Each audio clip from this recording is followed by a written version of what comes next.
Hello everyone, आप सबका स्वागत है मेरे चैनल पे। आज मैं अल्ट्रा वेजिटो की स्टोरी को कंटिन्यू करने जा रहा हूँ। दोस्तों, इस स्टोरी के ओरिजिनल राइटर है कॉल मी ARJ और उनके चैनल से जुड़े सारे लिंक्स मैंने डिस्क्रिप्शन में दे दिए हैं, तो जाइए एंड उन्हें अपना पूरा सपोर्ट दिखाइए।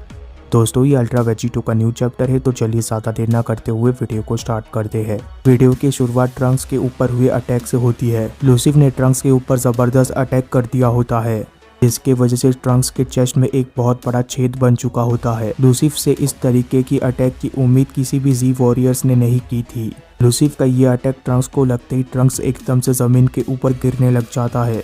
जमीन के ऊपर गिरने से पहले ट्रंक्स बोलता है कि लूसिफ, मुझे पता था कि तुम्हारे पास अब भी काफी कुछ है मुझे दिखाने के लिए। ट्रंक्स के इतना बोलते ही ट्रंक्स एकदम से जमीन के ऊपर गिर जाता है। अपनी आखिरी उम्मीद को इस तरीके से नीचे गिरता देख वेजिटा और गोकू दोनों ही हैरान रह जाते हैं। गोकू वेजिटा बोलते हैं कि ट्रंक्स, क्या तुम ठीक हो? दूसरी तरफ ट्रंक्स बोलता है कि नहीं, मैं ऐसा नहीं कर सकता। मैं काफी ज्यादा केयरलेस हो चुका था। शायद मैं अब इस लड़ाई में और ज्यादा मजे नहीं कर सकता। ट्रंक्स का ये सेंटेंस खत्म होते ही गोकू का ध्यान एकदम से लूसिफ की तरफ चला जाता है। गोकू बोलता है कि जरा रुको वेजिटा। नहीं, जरा तुम अपने पीछे देखो। वेजिटा लूसिफ के इस फॉर्म को देखकर काफी ज्यादा हैरान रह जाता है। वेजिटा बोलते हैं कि क्या वो इतने देर से हमारे साथ मजाक कर रहा था? क्या वो इतने देर से हमारे साथ सिर्फ खेल रहा था? इसके नेक्स्ट पेजेस में हम लूसिफ को देखते हैं। लूसिफ ट्रंक्स से बोलता है कि मुझे लगता है कि मैंने तुम्हें आज एक अच्छी सीख दी है। अपने कार्ड को तुम्हें कभी भी डाउन नहीं करना चाहिए मेरे छोटे ब्रदर। लूसिफ के इतना बोलते लूसिफ अपने अंदर आए हुए चेंजेस को नोटिस करने लग जाता है। लूसिफ अपने आप को देखकर बोलता है कि तुम लोगों को सरप्राइज करने के लिए मुझे माफ करना, पर चीजें मेरे लिए काफी ज्यादा मुश्किल होती जा रही थी, जिसकी वजह से मुझे ये करना पड़ा। पर ये सुनकर तुम लोगों को काफी ज्यादा अजीब लगेगा। मैंने इससे ज्यादा की उम्मीद की थी। शायद ये वो फॉर्म है जिसका इस्तेमाल एल्डर गॉड्स किया करते हैं। शायद ये उनका ही डिवाइन आर्मर है। इन आर्मर्स की वजह से मेरा डिफेंस अब काफी ज्यादा मजबूत हो चुका है। पर इस चीज को भी मानना पड़ेगा मुझे कि मेरे इस फॉर्म में होने के बावजूद तुम में और मुझ में काफी सारा सिमिलरिटीज है सन गोकू। पर क्योंकि लिए मेरा जन्म एज अ एंजल ही हुआ था, तो इसीलिए मेरा ये फॉर्म तुम्हारी एंजेलिक फॉर्म की तरह फेक नहीं होगा। तुम सैयंस तो सच में कॉपी करने वाले कीड़े हो, जिन्हें सच में ये नहीं पता कि असली एंजल की पावर क्या होती है। लूसिफ की इन बातों को सुनकर गोकू को काफी ज्यादा गुस्सा आ जाता है। गोकू बोलता है कि लूसिफ, तुम अपनी जिंदगी में जितना एंजल नहीं बन पाए, मैं उससे ज्यादा एंजलिक हो। तुम अपने आप को एक एंजल पुकारते हो, बल्कि तुम तो एक असल में मॉन्स्टर हो। तभी इसके बाद वेजिटा एकदम से ट्रंक्स की तरफ देखते हुए बोलते हैं कि आखिर तुम क्या करने की कोशिश कर रहे हो? शायद तुम्हारी वो बॉडी बू से बनी हुई है, बिल्कुल मेरे और कैकरॉट के जैसा। तो इसीलिए जल्दी से उठो और अपने आप को ठीक कर लो। इस बात को सुनकर ट्रंक्स के बॉडी के ऊपर जिस डीमन ने कब्जा किया है वो बोलता है कि क्या आपको सच में लगता है कि अगर वो मुझे करने आता तो मैं इस तरीके से ज़मीन के ऊपर लेटा रहता? फादर नंबर 1, शायद आप जिस ट्रंक्स से बात कर रहे हो वो शायद इस एबिलिटी का इस्तेमाल कर सकता है, पर मैं उसकी उस एबिलिटी का इस्तेमाल नहीं कर पा रहा हूँ। और आखिर मैं ऐसा कर भी कैसे सकता हूँ, क्योंकि बस अभी अभी तो मैंने चलना ही सीखा है। इस बात को सुनकर वेजिटा पूरी तरीके से हैरान रह जाता है। सिचुएशन को समझते हुए जिरिन बोलता है कि निराश मत हो वॉरियर, तुम इस वक्त जिससे बात कर रहे हो वो तुम्हारा बेटा नहीं है। उसके शरीर और उसके माइंड के ऊपर किसी चीज़ ने कब्जा कर लिया है, तो उसके साथ इस तरीके से बात करने से हमारा कुछ भी फायदा नहीं होगा।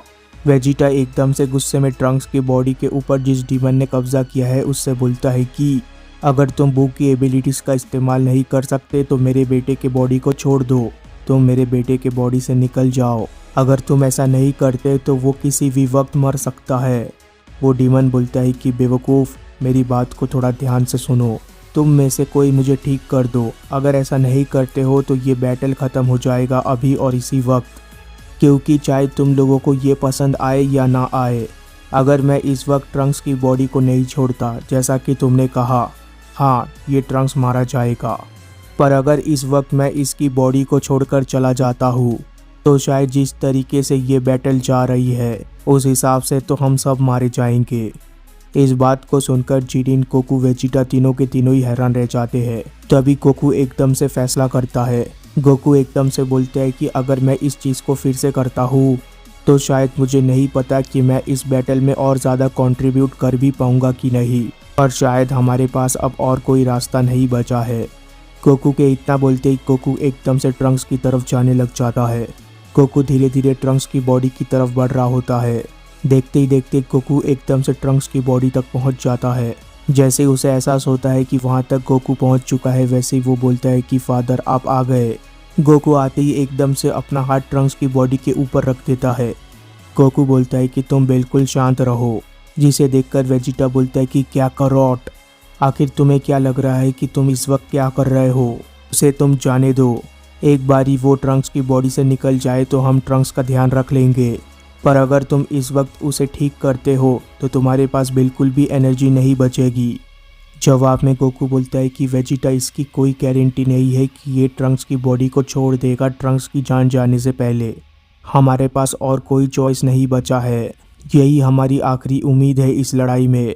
बिना वेजिटो के तो हम इसी की मदद से इस लड़ाई को जीत सकते हैं। जैसे ही गोकू अपना हाथ ट्रंक्स के जख्म के ऊपर रखता है, वैसे ही ट्रंक्स का जख्म एकदम से भरने लग जाता है, और देखते ही देखते गोकू एकदम से ट्रंक्स को पूरी तरीके से ठीक कर देता है। ट्रंक्स के अंदर जिस डीवन ने कब्जा किया था वो बोलता है कि वाओ, आप तो काफ़ी ज़्यादा अच्छे हो, इसीलिए ही तो आप मेरे सबसे फेवरेट फादर हो। गोकू बोलता है कि तुम मुझे रिग्रेट मत करवाना, मैंने अपना सब कुछ तुम्हें दे दिया है। ट्रंक्स बोलता है कि डैड, आपको चिंता करने की कोई ज़रूरत नहीं है, और यहाँ पर रिग्रेट कैसे हो सकता है जबकि बात यहाँ पर फैमिली की है। ट्रंक्स ठीक होते ही लूसिफ की तरफ देखता है। ट्रंक्स बोलता है कि क्या तुमने देखा लूसिफ, अब मैं पूरी तरीके से ठीक हो चुका हूँ। अब तुम बहुत ही जल्द मेरा वो रूप देखने वाले हो जो तुम्हारे लिए काफ़ी ज़्यादा खतरनाक साबित हो सकता है। कम से कम मैं ये तो देख सकता हूँ कि आखिर मदर तुम्हें इतना ज़्यादा पसंद क्यों करती थी, क्योंकि शायद मेरे से पहले तुम ही उनके गोल्डन चाइल्ड हुआ करते थे। पर अब वक्त आ चुका है कि मैं अपनी ताकतों का टेस्ट करूँ। ट्रंक्स के इतना बोलते ही ट्रंक्स एकदम से लूसिफ की तरफ बढ़ने लग जाता है। वहीं पर दूसरी तरफ गोकू काफ़ी ज़्यादा थका हुआ लग रहा होता है। गोकू बोलता है कि मुझे माफ़ करना वेजिटा, मुझे ऐसा करना पड़ा, शायद यही हमारे जीतने के सबसे बेस्ट चांसेस है। जवाब में वेजिटा बोलता है कि जोकर कहीं के। वेजिटा के इतना बोलते ही वेजिटा भी एकदम से लूसिफ की तरफ बढ़ने लग जाता है। वेजिटा के जाते ही वहाँ पर गोकू के पास एकदम से जिरिन आ जाता है। जिरिन को वहाँ पर देखकर गोकू बोलता है कि जिरिन। जवाब में जिरिन बोलता है कि हाँ, मैं ही हूँ, तुमने जो भी किया बिल्कुल सही किया है सन गोकू, तुमने बिल्कुल सिचुएशन के हिसाब से काम किया है। बदले में तुम्हारी ताकत काफ़ी ज़्यादा कम हो चुकी है, पर मैं तुम्हें कवर करूँगा। अब जल्दी से मेरे पीछे आओ, ये बैटल अभी तक ख़त्म नहीं हुआ है। जिरिन के इतना बोलते ही जिरिन भी एकदम से लूसिफ की तरफ बढ़ने लग जाता है। तभी हम देखते हैं कि गोकू भी जिरिन के पीछे पीछे आ रहा होता है। जल्दी एक बार फिर से हमारे चारों वॉरियर्स लूसिफ के सामने खड़े होते हैं। लूसिफ इन चारों वॉरियर्स को देखकर बोलता है कि तो तुम लोग फिर से वापस आ चुके हो, पूरी गैंग एक बार फिर से एक हो चुकी है, पर तुम लोगों को देखकर तो ऐसा लग रहा है कि तुम सब में से एक काफ़ी ज़्यादा कमज़ोर हो चुका है पहले से। जवाब में ट्रंक्स बोलता है कि तुम इनकी चिंता मत करो ब्रदर, असली जंग तो तुम्हारे और मेरे बीच में है, और तुम्हें बहुत ही अच्छे से पता है कि मेरे अंदर मेरे फादर की जीन मौजूद है, जिसका मतलब साफ है कि मैं इस बार दुगना ताकतवर बन चुका हूँ पहले के मुकाबले। लूसिफ को ट्रंक्स की बातों से ज़रा सा भी फ़र्क नहीं पड़ता। लूसिफ बोलता है कि हाँ, उन सारी चीजों का कोई भी मतलब नहीं है मेरे सामने, पर बहादुर होने के नाते मैं तुम्हें सारे बेनिफिट्स देना चाहता हूँ। चाहे तुम लोग कितने भी आ जाओ, कितने भी ताकत लेकर आ जाओ, मेरे सामने ये सब कुछ भी मैटर नहीं करता। तुम लोग मेरे सामने सिर्फ एक माइंडलेस कीड़े हो, इससे ज्यादा और कुछ भी नहीं। अब आओ भी और अपने मूव्स को मेरे ऊपर ट्राई करो, मेरे इन नए पंखों को खरोच पहुंचा के दिखाओ। लूसिफ के इतना बोलते ही वेजिटा बोलता है कि जैसी तुम्हारी मर्जी, राउंड 2 बहुत ही जल्द आ रहा है लूसिफ।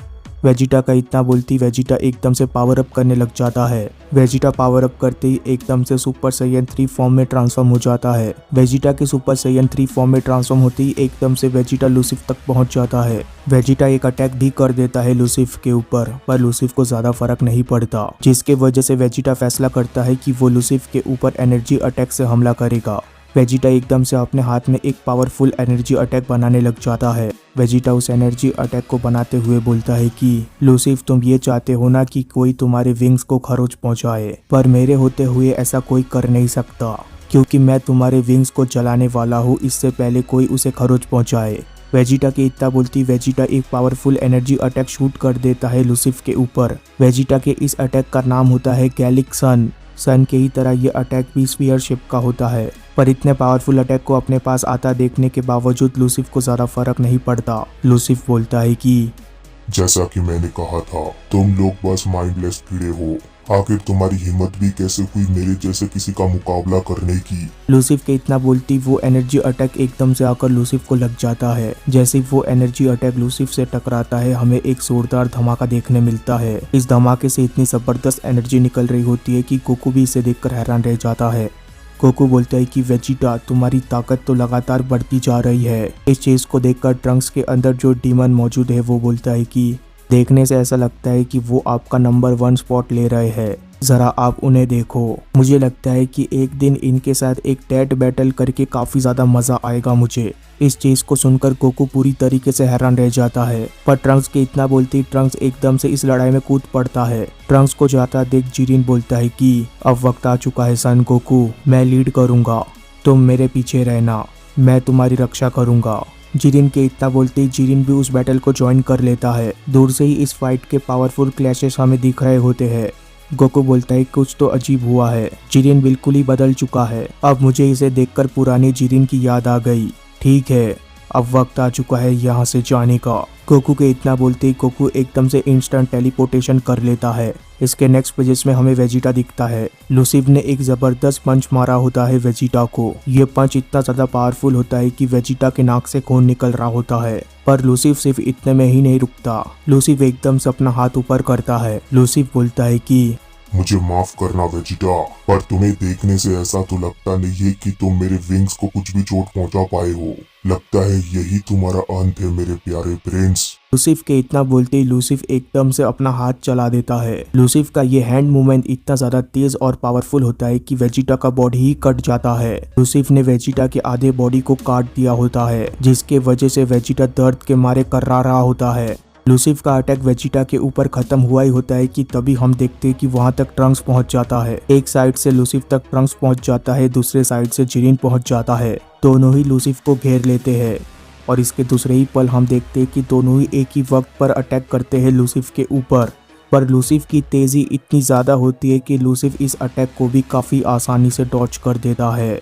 लूसिफ उनके आंखों के सामने से गायब हो जाता है। लूसिफ जल्दी अपीयर होता है जिरिन के पास। लूसिफ जैसे जिरिन के पास अपीयर होता है, लूसिफ बोलता है कि हेलो टकले एलियन। लूसिफ के इतना बोलते ही लूसिफ एक बार फिर अपना हाथ चला देता है। लूसिफ का ये हैंड मूवमेंट भी उतना ही ज्यादा पावरफुल होता है। लूसिफ का ये हैंड मूवमेंट इतना ज्यादा पावरफुल होता है कि वो जिरिन के आर्म को ही काट देता है। जिरिन बोलता है कि मेरा हाथ, पर लूसिफ ने जिरिन के हाथ को काट कर रख दिया होता है। जिरिन को इस तरीके से हारता देख ट्रंक्स के अंदर जो डीमन मौजूद है उसे काफी ज्यादा गुस्सा आ जाता है। वो बोलता है कि तुम यूजलेस बेवकूफ कहीं के, क्या तुम लोगों को हराना इतना ज्यादा आसान है। लूसिफ का अटैक जिरिन के ऊपर खत्म हुआ ही होता है कि तभी हम देखते हैं कि वहां तक गोकू पहुंच जाता है। गोकू अब एक जबरदस्त अटैक करने वाला होता है लूसिफ के ऊपर। गोकू बोलता है कि अब तुम इससे बच के दिखाओ लूसिफ।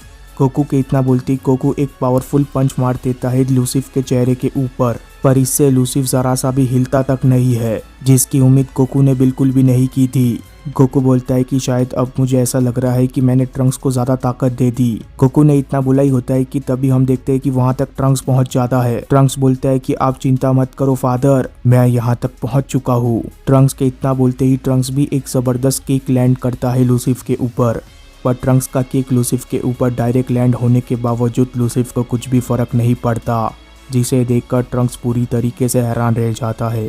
ट्रंक्स बोलता है कि क्या आखिर यहाँ पर ये सब कुछ क्या चल रहा है, मुझे लगा था कि यहाँ पर सबसे ज्यादा ताकतवर मैं हूँ। जवाब में लूसिफ बोलता है कि देखने से तो ऐसा लगता है कि जो भी मेरे छोटे भाई होने की कोशिश करता है उसका अंजाम कुछ सेकंड बाद बिल्कुल ऐसा ही होता है। बिल्कुल इस तरीके से डाई के साथ भी हुआ था। लूसिफ का ये सेंटेंस खत्म होते ही सीन एकदम से शिफ्ट हो जाता है।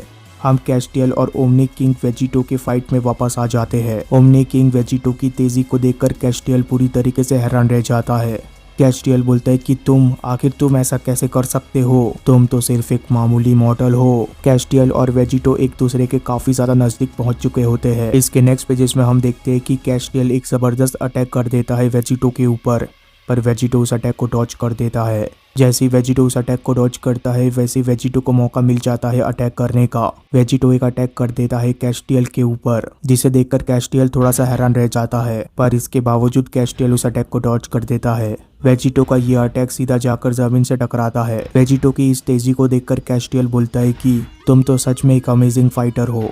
मुझे नहीं पता कि आखिर तुम ऐसी जिंदगी कितने सालों से जी रहे हो, पर मैं तुम्हारे एक्सपीरियंस को सेंस कर सकता हूँ। कैस्टियल के इतना बोलती कैस्टियल एकदम से वेजिटो की तरफ बढ़ने लग जाता है, पर इस चीज को वेजिटो भी महसूस कर लेता है। वेजिटो बोलता है कि इस तरीके के मामूली अटैक्स करोगे तुम मेरे ऊपर, मैंने तुम जैसों से इससे ज्यादा की उम्मीद की थी। वेजिटो के इतना बोलती वेजिटो अपने फिस्ट को बंद कर लेता है। वेजिटो बोलता है कि ये फीलिंग, मैंने इस तरीके के एक्साइटमेंट को काफी लंबे समय से फील नहीं किया था, शायद मुझे इतने समय से इसी चीज की जरूरत भी थी। वेजिटो की इतना बोलती हम देखते हैं कि वहां तक कैस्टियल पहुंच जाता है। कैस्टियल एक जबरदस्त अटैक कर देता है वेजिटो के ऊपर, पर वेजिटो उस अटैक को डॉज कर देता है। वेजिटो एकदम से कैस्टियल के पीछे आ जाता है जंप करके, जिसे देखकर कैस्टियल पूरी तरीके से हैरान रह जाता है। कैस्टियल बोलता है कि क्या आखिर ये किस तरीके की स्पीड है, क्या इसकी तेजी का मुकाबला मैं भी नहीं कर पा रहा हूँ। बस अब बहुत हो गया, अब वक्त आ चुका है तुम्हें सजा देने का। कैस्टियल की इतना बोलती वेजिटो समझ जाता है कि उसके ऊपर कैस्टियल अब जबरदस्त अटैक करने वाला है, जिसे देखकर वेजिटो बोलता है कि तुम अपना बेस्ट अटैक मेरे ऊपर ट्राई करो क्रिएटर। वेजिटो ने इतना बोला ही होता है कि तभी इसके दूसरे ही पल हम देखते हैं कि कैस्टियल एक और अटैक कर देता है वेजिटो के ऊपर, पर वेजिटो कैस्टियल के अटैक को हाथ से रोक देता है। इस चीज को देखकर कैस्टियल को और भी ज्यादा गुस्सा आ जाता है। कैस्टियल बोलता है कि आखिर ये किस तरीके का फाइटिंग IQ है। कैस्टियल के इतना बोलती कैस्टियल एकदम से आसमान की तरफ चला जाता है। कैस्टियल बोलता है कि सारा दिन दारू और टीवी देखने में बिताओ तो ऐसा ही होता है। सच में मैंने अपने शार्पनेस को पूरी तरीके से खो दिया है, पर इसका मतलब ये नहीं है कि मेरी ताकत कम हो चुकी है। कैस्टियल की इतना बोलती कैस्टियल एक फिंगर से एक अजीब सा पोस्चर बनाने लग जाता है, जिस पोस्चर से होता यह है कि बिल्कुल ही एक अलग तरीके का सिंबल आ जाता है वहां पर। देखते ही देखते वो सिंबल पूरी तरीके से जुड़ जाता है और कैस्टियल के पीछे एक अजीब तरीके का निशान आ जाता है। सिर्फ कैस्टियल इतने में ही नहीं रुकता, कैस्टियल के उस सिंबल के आसपास 7 black electric thunder like energy attacks होते हैं। देखते ही देखते कैस्टियल पूरी तरीके से तैयार हो जाता है वेजिटो के ऊपर आग बरसाने के लिए। इतने पावरफुल अटैक को देखने के बावजूद ओमनी किंग वेजिटो को जरा सा भी फर्क नहीं पड़ता। वेजिटो बोलता है कि यही तो मैं चाहता था। एक बारी जब ये लड़ाई खत्म हो जाएगी तब तो मुझे ये जरूर बताना कि आखिर तुम इन अजीब से साइंस को कैसे बनाते हो। ये साइंस बिल्कुल बुला के टैटू की तरह है। कैस्टियल इन अटैक्स को बनाने के बाद बोलता है कि टफ लक मेरे क्रिएशन, शायद तुम अभी जिस चीज को देख रहे हो उसे तुम जिंदगी में एक ही बार देखने वाले हो। इस तरीके के पावर को तुम जैसा एक मामूली मॉडल हैंडल नहीं कर सकता। अब तुम मेरे इस पावरफुल अटैक का सामना करो। इन अटैक से तुम्हें ये जरूर समझ जाएगा कि तुम्हें झुक के रहना पड़ेगा मेरे आगे। कैस्टियल के इतना बोलती हम वेजिटो को देखते हैं। वेजिटो एकदम से हैरान रह जाता है। वेजिटो बोलते हैं कि क्या ये तो काफी ज्यादा तेज है। वो अटैक्स एक ही पल में वेजिटो तक पहुंच जाते हैं। इससे पहले कि वेजिटो कुछ कर पाता वो अटैक जाकर वेजिटो से टकरा जाते हैं। जैसे ही वो अटैक्स वेजिटो से टकराते हैं एक जोरदार धमाका देखने मिलता है हमें वहां पर। इस धमाके का मजा कैस्टियल ले रहा होता है।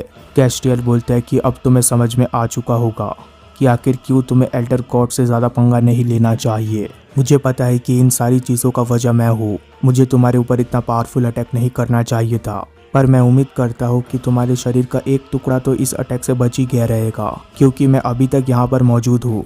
इसका मतलब तो साफ है कि तुम अब भी जिंदा हो। कैस्टियल के इतना बोलती वहाँ से धूल साफ होने लग जाता है। धूल साफ होते ही कैस्टियल किसी चीज को नोटिस करता है। जैसे ही धूल हल्का हल्का साफ होता है वैसे ही कैस्टियल को एक आंख दिखता है। ये आंख रेड कलर का होता है, जिसे देखकर कैस्टियल पूरी तरीके से हैरान रह जाता है। कैस्टियल बोलता है कि आखिर ये क्या है, क्या तुमने किसी को समन किया है। कैस्टियल के सामने एक अजीब सा फेस होता है जिसके की 3 आंखें होती है और ये भी बिल्कुल मॉन्स्टर जैसा दिख रहा होता है और उस मॉन्स्टर के मुंह के अंदर से कोई बाहर आ रहा होता है, जिसे देखकर कैस्टियल बोलते हैं कि क्या ये डेविल है। उस चीज के बाहर आने से वहाँ की हवाएं पूरी तरीके से बदल जाती है, जिसे कैस्टियल महसूस कर लेता है। कैस्टियल बोलता है कि ये एटमॉस्फेयर, ये फीलिंग, आखिर क्यों और कैसे एक ओमनी किंग ने इस तरीके की ताकत को एक्सेस करना सीख लिया है। ये ताकत जिसे मैं महसूस कर रहा हूँ ये तो डीमंस की है और इसमें कोई शक नहीं है, पर आखिर इन सब चीजों का मतलब क्या है। तभी हम देखते हैं कि वहाँ से कोई शख्स बाहर आता है और ये और कोई नहीं बल्कि ओमनी किंग वेजिटो होता है। वेजिटो का चेहरा नीचे की तरफ होता है। वेजिटो बोलता है कि मुझे माफ करना, शायद तुमने बहुत बड़ी गलती कर दी है, या फिर ये भी हो सकता है कि मैंने अच्छे से अपना इंट्रोडक्शन नहीं दिया है। मुझसे घबराने की कोई ज़रूरत नहीं है, मैं अब भी तुम्हारा ही क्रिएशन हूँ, तुम्हारा ओमनी किंग। पर इसमें एक और बात छुपी हुई है, वो ये है कि मैं डेविल भी हूँ, जिसका मतलब तुम मुझे ओमनी डेविल बुला सकते हो। इस चीज़ को सुनकर कैस्टियल पूरी तरीके से हैरान रह जाता है। कैस्टियल बोलता है कि क्या एक और इसी के साथ ये चैप्टर खत्म हो जाता है। इसके बाद क्या हुआ ये हम तब जानेंगे जब इसका नेक्स्ट चैप्टर आएगा। तब तक के लिए चैनल को सब्सक्राइब कर देना, वीडियो को लाइक कर देना। Goodbye, take care, thank you.